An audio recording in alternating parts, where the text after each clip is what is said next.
Vamos a conversar ahora de uno de los temas más difíciles de abordar y con mayor mitología: la sostenibilidad de los proyectos,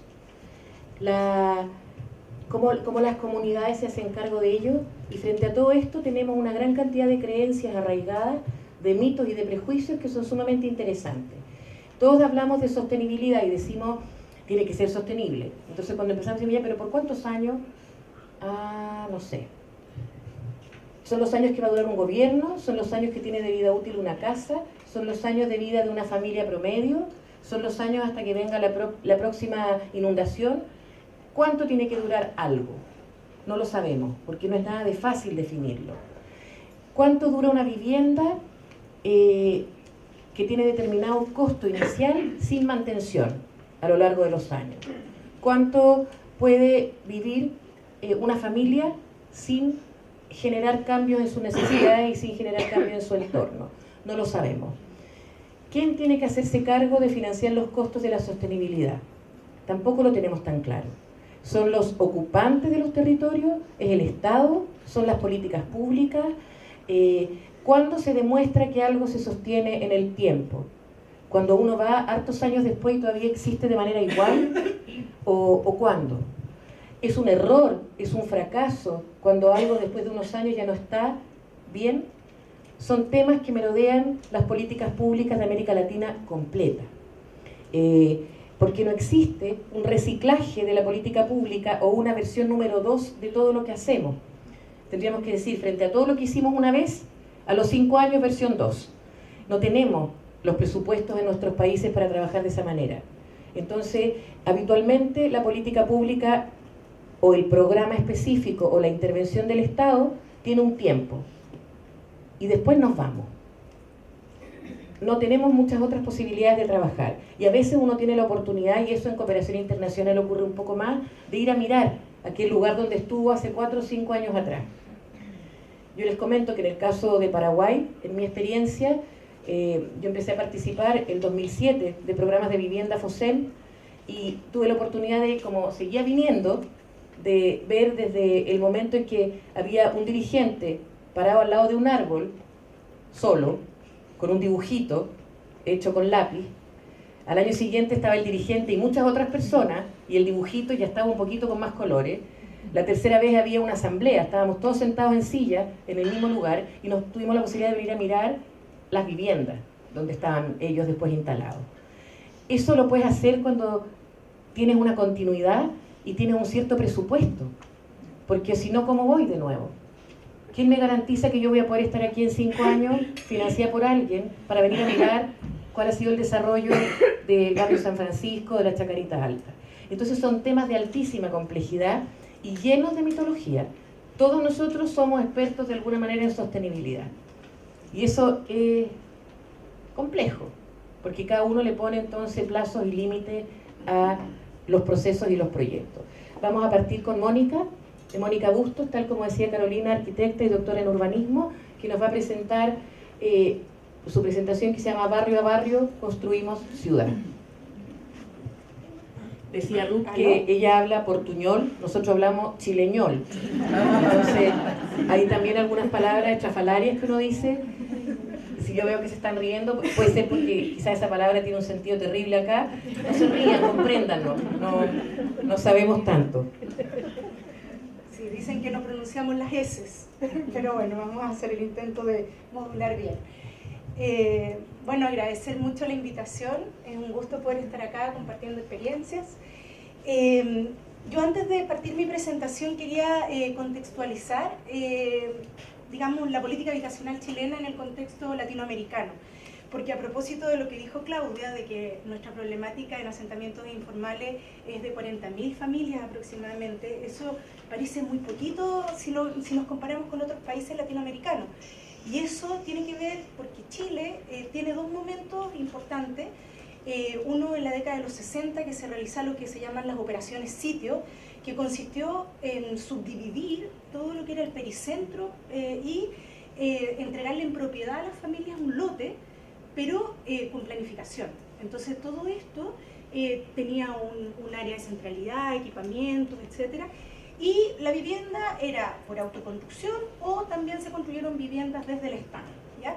Y eso fue una política bastante significativa que en todo el momento de migración campo-ciudad hizo que no hubiera informalidad en la propiedad del suelo. Pero luego, en el marco de la dictadura, tuvimos una producción habitacional muy significativa en los 80 y posteriormente en la primera década de la democracia, donde lo único que nos importó fue disminuir el déficit. Y disminuíamos, pero nos equivocamos en muchas cosas, ¿ya? Entonces, el programa de recuperación de barrio es un programa que no trabaja con asentamientos informales, más bien trabaja con vivienda que ha sido producto de las políticas públicas del Estado, donde las familias tienen la propiedad del suelo, de la vivienda y que de alguna manera pertenecen a una estructura formal, ¿ya? Entonces, esa es una diferencia y quería, digamos, contarles por qué hoy día venimos a hablar de sostenibilidad desde el programa Barrio, tanto yo como Daniela, porque de alguna manera queremos transmitir algunas experiencias y aprendizajes que hemos tenido en materia de sostenibilidad.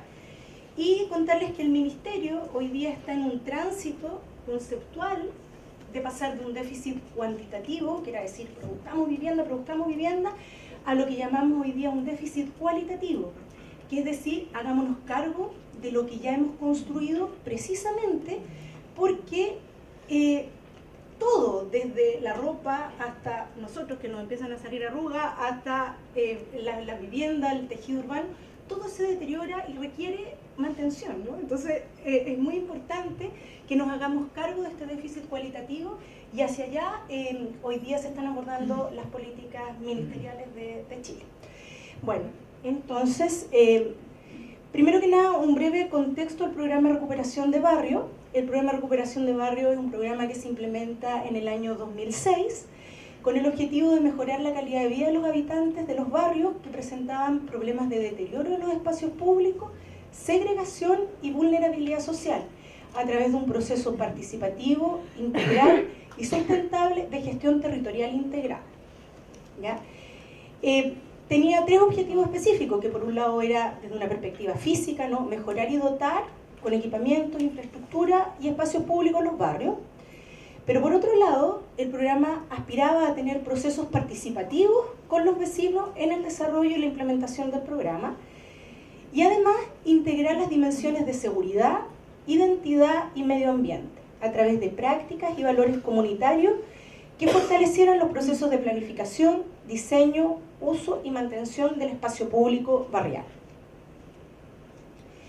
Bueno, primero que nada, definir la escala barrial fue un trabajo bastante complicado, porque la verdad es que hay infinitas definiciones de barrio.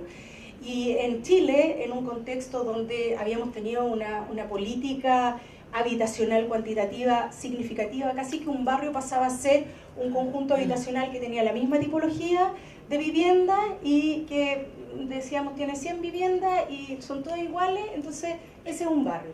Pero no estaba marcada por esa dimensión que muchas veces es más clásica, donde hay una iglesia, un mercado y un conjunto de viviendas que se sienten con un referente.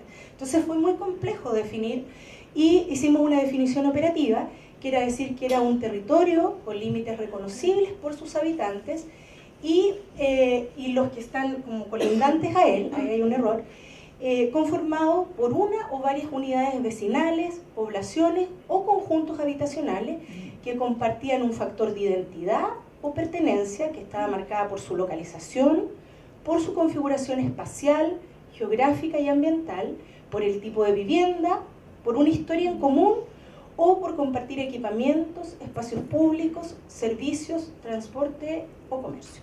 Entonces, si ven, finalmente terminamos haciendo una definición que es bastante compleja, pero básicamente quería aludir a que fuera un territorio que tuviera identidad, donde perceptualmente las personas que habitaban ese territorio se sintieran parte y pertenecientes a él. Y bueno, el programa parte incluyendo dentro de sus principios este concepto tan complejo, como decía María Ignacia, que es la sostenibilidad. O sea, aspirábamos a que efectivamente la sostenibilidad se diera posterior a que el programa ejecutara ahí una inversión. Pero esa sostenibilidad nosotros sabíamos que estaba vinculada necesariamente a la participación, que además le pusimos un apellido, que era deliberativa, lo vamos a ver más adelante. Además tenía que ser integral y por otro lado tenía que ser interescalar. Y vamos a ver cómo de alguna manera la sostenibilidad, que es lo que nos convoca en este panel, es un concepto, un desafío que está ligado a muchos otros. Por eso es tan compleja. O sea, no es una cosa que nosotros podamos abordar desde una sola arista o desde una sola dimensión. Tiene múltiples dimensiones. Los ejes transversales del programa, de alguna manera, era la identidad, ¿no? Desde este punto de vista que nosotros tenemos que rescatar la imagen de los territorios, ¿no? Es muy importante que la gente se sienta reconocida por su territorio para que valore los barrios donde vive. El medio ambiente, que también tiene que ver con la identidad en el sentido de revalorizar el paisaje y los recursos naturales con los que cuenta el barrio. Y la seguridad vista desde dos perspectivas. Uno, desde la percepción de seguridad, ¿no? Desde que no vayan a asaltar, el tema del tráfico de drogas, etc. Pero por otro lado también tiene que ver con la accesibilidad universal, con que el espacio público sea para todos, para los adultos mayores, para los niños, para las mujeres, ¿no? O sea, tiene que ver con esa otra dimensión. Rápidamente, el modelo, y aquí van a ver por qué el modelo del programa de recuperación de barrio es tan complejo. Porque por un lado, tiene un plan de gestión de obras, que es la dimensión física del programa. Por otro lado, tiene un plan de gestión social, que es la dimensión social, ¿no? Que aspiran a constituir un plan maestro de recuperación del barrio. Este plan maestro debe contener los tres ejes, que era identidad y patrimonio, seguridad y medio ambiente. Y desde la dimensión social se abordan tres componentes: asociatividad, apropiación y uso, y convivencia vecinal. Vamos a ver cómo estos componentes también son una dimensión para aproximarnos a la sostenibilidad. Por otra parte, el plan de gestión de obras tiene las dimensiones de área verde, equipamiento, infraestructura y redes, obras complementarias, vivienda y adquisición de inmuebles. De alguna manera, aquí nuevamente, contextualizar que el programa de recuperación de barrios trabaja en barrios que son formales, no asentamientos informales. Por otro lado, en una primera instancia se firma un contrato de barrio tripartito entre el municipio, el ministerio y los consejos vecinales de desarrollo, que son los que representan al barrio en el territorio. Daniela es la presidenta del consejo vecinal de su barrio. Y por otro lado, cuando empezamos a trabajar ya en el barrio, trabajamos sobre una estrategia comunicacional barrial, que es fundamental también para la participación, para la sostenibilidad de las acciones, y una agenda que es multisectorial, porque desde un Ministerio de Vivienda y Urbanismo no se resuelven todos los problemas. O sea, es tan complejo el trabajo territorial que necesariamente uno tiene que buscar socios en otros sectores. Y finalmente, decir que también un programa que tiene presupuestariamente un límite no va a resolver todos los programas en el territorio. Por lo tanto, se plantea desde este plan maestro una agenda futura. Como ven, es muy complejo, tiene múltiples dimensiones, pero las vamos a ir viendo y vamos a ir desarrollando algunas en el transcurso. El programa tiene tres fases: una fase que es de diagnóstico, ¿ya? Con este diagnóstico se le hace después una devolución a los propios vecinos, con quienes se consensúa ese diagnóstico, para finalmente llegar a firmar un contrato de barrio para que dice ya esto es finalmente lo que queremos hacer de plan maestro. Finalmente una fase 2 que es de ejecución y desarrollo de las obras, y una fase 3 que finalmente desarrollamos la evaluación, la sistematización del trabajo, y en el fondo la idea es que quede instalada la agenda futura.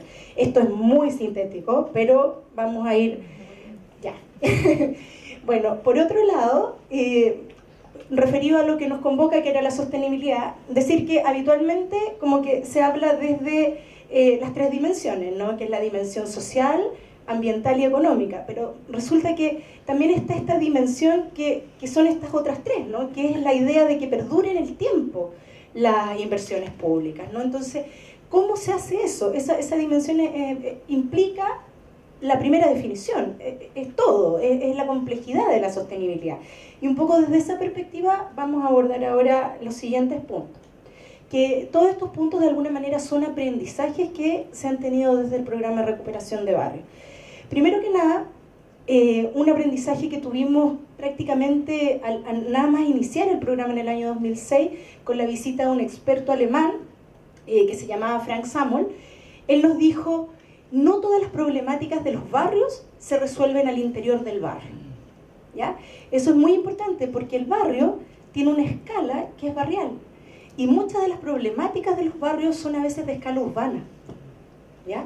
Entonces, por un lado, dentro de un barrio tú no puedes construir a lo mejor un proyecto de escala urbana, pero por otro lado un barrio necesita resolver esas problemáticas que están en su entorno. Entonces, si ustedes ven estos naranjos, son barrios del programa, pero nada más con georreferenciar las acciones del propio ministerio en una ciudad, podemos darnos cuenta de la gran cantidad de inversiones que hay en él y cómo de alguna manera este barrio debería relacionarse con esas otras inversiones, porque si se están desarrollando simultáneamente ya es una oportunidad, ¿ya? Ese fue un primer aprendizaje. Entonces, de aquí nosotros hoy día nos damos cuenta que si estos puntitos son viviendas, ¿no?, los amarillos son lo que nosotros llamamos escala barrial, está referida a aquellos a lo territorial, ¿no?, a un tejido social. Por lo tanto, para nosotros la escala barrial puede ser el programa de recuperación de barrio, el programa de regeneración de un conjunto habitacional, el propio programa de campamentos es escala barrial, porque trabaja con un tejido social, ¿ya? En este caso no importa si la vivienda es formal o no, estamos hablando de un territorio que tiene una escala barrial, ¿ya? Por lo tanto, a eso le llamamos escala barrial. Entonces, ¿qué pasaba? Que hasta este momento nosotros trabajábamos todas las inversiones de manera aislada. Podíamos estar trabajando un parque, trabajábamos con los múltiples mecanismos de acceso a la vivienda, los subsidios habitacionales, de manera aislada, ¿no? No nos dábamos cuenta que la ciudad tiene vacíos urbanos, tiene sus infraestructuras, etc. Entonces, la apuesta fue generar un territorio de escala intermedia, ¿ya?, a través de mecanismos de focalización, donde pudiéramos encontrar territorios que tienen una cierta identidad, donde la gente se puede reconocer, donde hay elementos en común, pero un territorio que finalmente es de escala urbana. Es de escala urbana, por lo tanto, se puede, por un lado, favorecer la articulación de las acciones y por otro lado podría ser una oportunidad de proyecto de escala urbana. Y el proyecto de escala urbana lo que tiene de interesante es que nos ayuda a consolidar los territorios, ¿no? A diferencia de proyectos que son más pequeñitos, una plaza, es distinto a un parque no estructura el territorio. Por lo tanto, un proyecto de escala urbana finalmente es un proyecto de integración urbana, ¿ya? O sea, en un sector, y voy a nombrar a Medellín también porque tuve la oportunidad de estar, y al final uno pasa a la biblioteca, hasta este barrio Juan Bogo, ¿no? Al final hay un parque. ¿Qué pasó cuando llegó el metro cable? Además de integrar a todas esas personas con el resto de la ciudad, hizo que este parque fuera visitado por otras familias de más altos ingresos que estaban en el otro lado de la ciudad. Entonces se genera integración social. Entonces el proyecto de escala urbana finalmente es un proyecto de integración urbana y consolidación del territorio. Bueno, el proceso es básicamente que nosotros trabajamos con ciertos indicadores para llegar a identificar áreas de vulnerabilidad. Posteriormente le pusimos límites operativos y dentro de esos límites operativos ya empezamos a observar barrios, conjuntos de condominios sociales y áreas que están a veces dispuestas a la intervención y que nosotros a partir del diagnóstico, si podemos observar que falta a lo mejor un parque o a lo mejor falta un equipamiento como un colegio o un jardín infantil, esos espacios pasan a ser oportunidad de proyecto. Por lo tanto, la mirada es interescalar y eso es lo que nos favorece al haber configurado esta nueva unidad de intervención. Por lo tanto, si tradicionalmente el Ministerio trabajaba en la ciudad o con las familias en subsidio habitacional, llega el programa Barrio, hay una nueva unidad de intervención, pero hoy día estamos planteando una nueva unidad de escala intermedia, por lo tanto se genera la interescalaridad y ese proceso de interescalaridad hace que efectivamente los procesos puedan ser más sostenibles porque nos plantea la oportunidad de mirar a los otros actores en el territorio. Entonces, este ejercicio de enfoque territorial, interescalar y multisectorial finalmente nos permite la interescalaridad, la multisectorialidad la idea de la integración urbana porque son territorios que aceptan proyectos de escala urbana, y finalmente también la idea del acabado urbano, que es un concepto que muchas veces ocupamos harto los arquitectos, pero esta idea como de surcir algo, ¿no? Como de que en el fondo nos aprovechemos de que hay un vacío urbano, y digamos, ¿qué falta? ¿No? Y hagamos esa acupuntura, que es otro concepto que se ocupa bastante.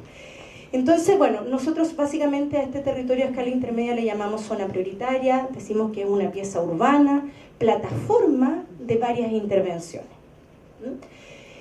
Otro aprendizaje fue que la sinergia entre actores y recursos hace que efectivamente las intervenciones tengan mayor impacto en el territorio, ¿ya? Y entonces aquí basta ver como si fuera un tejido, ¿no? Cuando nosotros tenemos una acción puntual y resulta que nos vamos, bueno, una persona se desentiende, un proyecto, bueno, queda ahí en el olvido, pero resulta que si hay un tejido, como se ve aquí, una red, eso va a hacer que se mantenga en el tiempo. Entonces es muy importante identificar y relevar a los actores claves en el territorio. Aquí podemos ver, con un ejercicio muy, muy preliminar, ¿no? Tenemos el barrio, y ya el programa barrio se tiene que relacionar con los dirigentes del Consejo Vecinal de Desarrollo, con el gobierno regional, ¿no? Tenemos acciones multisectoriales, está el municipio, está el Ministerio de Vivienda y Urbanismo, está el Serviu, que es el brazo ejecutor, pero este es un primer círculo. Podemos seguir ampliando círculos acá y ver cómo la acción multisectorial es fundamental, ¿ya? La multisectorialidad, la vinculación con otros servicios públicos y privados para articular las acciones en el territorio barrial. Aquí vemos cómo cada uno de los planes maestros de los programas tiene que tener una estrategia multisectorial con distintas instituciones dependiendo de sus necesidades. Aquí vimos una con CONAF, que es la Corporación Forestal, donde se entregaban árboles urbanos y en los propios proyectos del programa se plantaban. También, por ejemplo, dentro del propio ministerio cometíamos un pecado en ese minuto, que llegábamos solo al espacio público, resulta que las familias tenían problemáticas en sus viviendas que estaban deterioradas, y hay un programa que atiende el deterioro de las viviendas. Entonces a partir del año 2014 ya nos empezamos a articular con ese programa también. El Plan Maestro de Recuperación del Barrio. El Plan Maestro es una herramienta de planificación y gestión territorial. Así lo vemos. No es el plan maestro del arquitecto, ¿no? Esto que es una línea y tiene un remate. No, es una herramienta de gestión. Y desde ese punto de vista tiene tres componentes. Un plan de gestión social, un plan de gestión de obra y debe tener una planificación estratégica. Y cuando hablamos de estratégico, quiere decir que se programan las acciones. Uno puede decir, esta acción es mejor hacerla primero porque nos va a detonar ciertos procesos, o la hacemos después, ¿no? Es importante eso. Y entonces aquí es donde en esa planificación estratégica uno puede combinar todos los elementos que tiene el modelo de recuperación barrial. Aquí vemos cómo se hace ese plan estratégico con un componente de obra, un componente social, la agenda multisectorial, la estrategia comunicacional, es decir, se mete todo en la juguera para decidir las acciones en el territorio. ¿Y eso a qué nos lleva? A que finalmente estemos trabajando desde la integralidad. Si la integralidad es muy compleja. Y aquí un pequeño esquema de cómo se hizo el plan maestro en el barrio de Los Volcanes, donde decían, bueno, los vecinos priorizaron estas 5 obras, ¿ya? Están aquí, pero cada una de estas obras está vinculada a una acción social.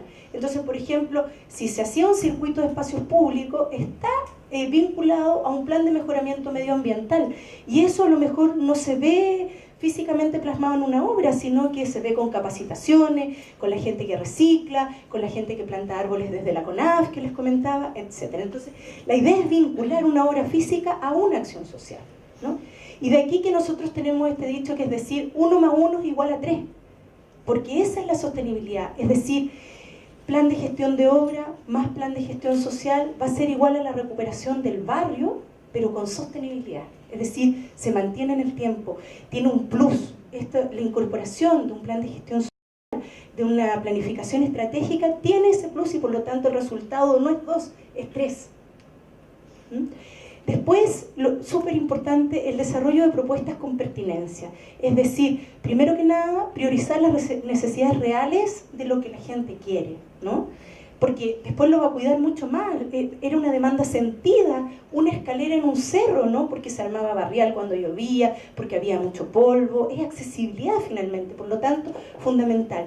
El tema del clima, la materialidad con la que se construyen los equipamientos, las obras en los barrios, ¿no? El tipo de vegetación. En Chile tenemos el desierto más árido del mundo, tenemos hielos en el sur, tenemos lluvias profundas, tenemos un área central semidesértica, es decir, no podemos estar poniendo hectáreas de áreas verdes, de pasto, porque no hay agua, no hay recurso hídrico, por lo tanto el diseño de la vegetación tiene que ser otra, ¿no? Uy, ya. La priorización, 4 ya. La priorización de las propuestas y los diseños participativos, ¿no? Esto es, ya me imagino que esto es un tema que ya todos lo sabemos, que es el vínculo con la que la gente quiere, con la realidad, ¿no? Aquí podemos ver también el uso, por ejemplo, en el diseño, cómo no todo tiene que ser áreas verdes, pueden haber otras propuestas de diseño. Y esto es súper importante, el uso, la gestión, la mantención y el estándar. No porque estemos llegando desde el Estado a los sectores más vulnerables, el estándar tiene que ser bajo, porque la gente no lo cuida, se deteriora mucho más, no se sienten orgullosas de lo que tienen. Y eso es un cambio de mentalidad de la política pública que tiene que estar presente. Tenemos que hacer obras con alto estándar, quizás menos, pero con alto estándar, porque tiene que ver con el orgullo más real. También desde la planificación de la gestión social tenemos que ver cómo se van a mantener esos equipamientos. Y aquí es súper importante lo de la gestión, porque un equipamiento que no se usa, que no tiene actividades, cae en el deterioro, cae en el abandono y cae en el mal uso. Aquí algunas obras, aquí podemos ver en pleno desierto, donde la opción fue poner sombreaderos, ¿no? Otro tipo de vegetación, etc. El reconocimiento de la heterogeneidad barrial, y aquí para ir más rápido, solamente decir que hoy día, si nosotros estábamos focalizados principalmente en barrios vulnerables, el abanico de opciones se nos fue abriendo, porque la ciudad está muy deteriorada, y está deteriorada en el centro, con barrios patrimoniales. El barrio de Daniela es de la década del 20, ¿ya? No es de la política pública de los 80, que es esta de arriba, ¿no? Es más bien esta la imagen. Pero también tiene problemáticas, ¿no?, de deterioro. Por lo tanto, el reconocimiento de la heterogeneidad barrial quiere decir que tenemos que ser flexibles y creativos en la implementación de la metodología. Todos los barrios tienen requerimientos distintos. La participación como un proceso continuo, ¿no? Cuando hablamos de participación deliberativa no significa que digamos ya, ¿quién quiere la plaza con juegos infantiles o con asientos? Sino que discutamos por qué una cosa y por otra, porque eso nos forma como ciudadanos. Eso hace que nosotros nos empoderemos, que tengamos herramientas y capacidades, que entendamos por qué se está tomando una opción o no. No es el 50% más uno, sino que el por qué. Me voy a apurar porque la María Ignacia me está mirando feo. Me está mirando con admiración. Entonces nosotros a la participación le pusimos el apellido de deliberación, ¿no? Porque creemos que cuando los vecinos discuten y llegan a un acuerdo de por qué una cosa y por otra, es más significativo que la decisión por una mayoría. Y ese es un ejercicio ciudadano.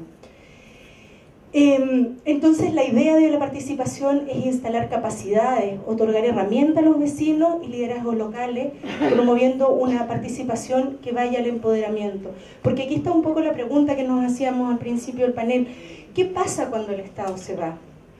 ¿Qué pasa? Y por otro lado también, ¿el Estado tiene que ser tan paternalista? Entonces yo creo que tiene que ver con que nos tenemos que formar como ciudadanos, tenemos que también... la gente tiene que tener herramientas para tomar las riendas después de su propio desarrollo de su propio territorio. Y eso es lo que en nuestra metodología hace la agenda futura, que el plan maestro pone todo en la parrilla. O sea, no solamente los recursos del programa nos alcanzan para hacer 3 proyectos, no, esto es todo lo que requiere el programa. Vale, con el programa de recuperación de barrio vamos a hacer estos 3 proyectos, pero todo lo demás puede seguir siendo gestión del barrio, puede seguir siendo gestión del barrio en conjunto con el municipio y con otros actores. Por eso, ya, 2 minutos. Por eso el plan maestro finalmente termina siendo una hoja de ruta. Por eso la planificación estratégica es tan importante, ¿no? Para saber cuándo sumar un actor u otro. Es una hoja de ruta, es una hoja de navegación, no el proyecto del arquitecto. Entonces, Y lo otro también respecto a la participación, la necesidad de hacer permanentemente actividades públicas, hitos urbanos, ¿no? En esto nos va a hablar mucho más Daniel. Bueno, y decir que la recuperación barrial es un trabajo de gestión compartida, es tripartita. Los consejos vecinales son la representación máxima de este trabajo territorial participativo que está representado por distintos, digamos, organizaciones del territorio, desde los profesores del colegio, los propios vecinos, los clubes deportivos, etc. Bueno, voy a apurarme para no quitar más tiempo y decir que efectivamente nosotros a través de las encuestas que hemos hecho nos damos cuenta que a través del Consejo Vecinal de Desarrollo efectivamente se ha logrado motivar mucha mayor participación barrial. Luego, la idea de que la recuperación barrial es un proceso de gestión compartida. Nosotros tenemos oficinas barriales en los territorios donde están los profesionales en contacto directo con los vecinos, ¿no? Y para terminar, la idea de que efectivamente lo que tenemos que establecer es un nuevo tipo de relación entre el Estado y la ciudadanía, ¿no? Es una gestión, es una cogestión, es una coproducción del territorio, no es una acción vertical, ¿no? La idea es entregar herramientas y eso nos permite poder asegurar la sostenibilidad. Y lo último es que es súper importante el monitoreo y la evaluación de la intervención y sus resultados. Nosotros tenemos una herramienta que se llama CIME, que es el Sistema de Monitoreo, de Instrumentos de Monitoreo y Evaluación, donde para cada fase del programa hemos identificado ciertos instrumentos que se identifican. Por ejemplo, en la fase 1 tenemos una encuesta de percepción, satisfacción, recorridos barriales, talleres de autodiagnóstico. En la fase de ejecución tenemos grupos focales y finalmente se replica una encuesta en la fase 3 de percepción y satisfacción, por lo tanto podemos ir comparando los resultados. Y eso es importante porque podemos ir viendo efectivamente cómo está funcionando la metodología en el territorio. Aquí hay unos recorridos barriales y algunos resultados. Y muchas gracias. Muchas gracias, Mónica.